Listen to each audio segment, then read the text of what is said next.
কোচবিহারের চিলকিরহাটে নির্বাচনী জনসভায় এসে পুষ্প বৃষ্টিতে ও জনপ্লাবনে ভাসলেন কোচবিহার লোকসভা কেন্দ্রের বিজেপি প্রার্থী নিশীথ প্রামাণিক। বুধবার বিকেল 4টা নাগাদ কোচবিহার 1 নম্বর ব্লকের চিলকিরহাট বাজারে পৌঁছন বিজেপি প্রার্থী।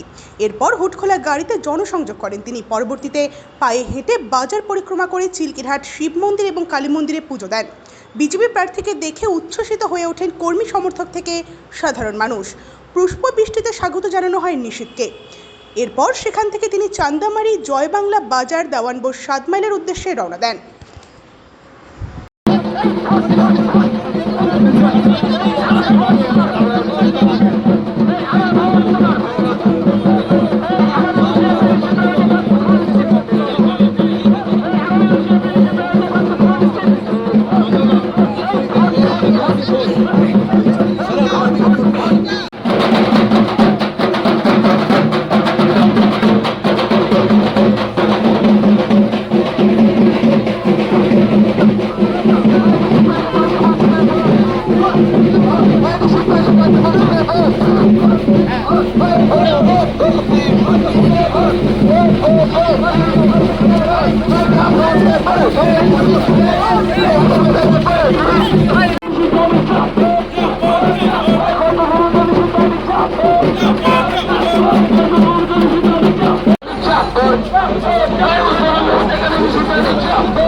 আমাদের কুচবিহার 1 নং তপশিলি আসনের প্রার্থী আমাদের ভারতীয় জনতা পার্টি মনোনীত শ্রী নিশীথ প্রামাণিক মহাশয়, ওনার আজকে জনসংযোগ যাত্রা চিলকিরহাট বাজার, শুধু চিলকিরহাট বাজার নয়, চিলকিরহাট এত এলাকার সমস্ত সাধারণ মানুষের সঙ্গে আমরা চিলকিরহাট অঞ্চলে ভারতীয় জনতা পার্টির যারা কর্মী সমর্থক রয়েছি, আপনারা দেখতে পাচ্ছেন তাদের মধ্যে যে উচ্ছ্বাস, সেটা বলে দিচ্ছে যে 100% নিশ্চিত যে আমাদের নিশীথ এখান থেকে 1 লক্ষ ভোটের উপরে জয়লাভ করবে এই আসন থেকে।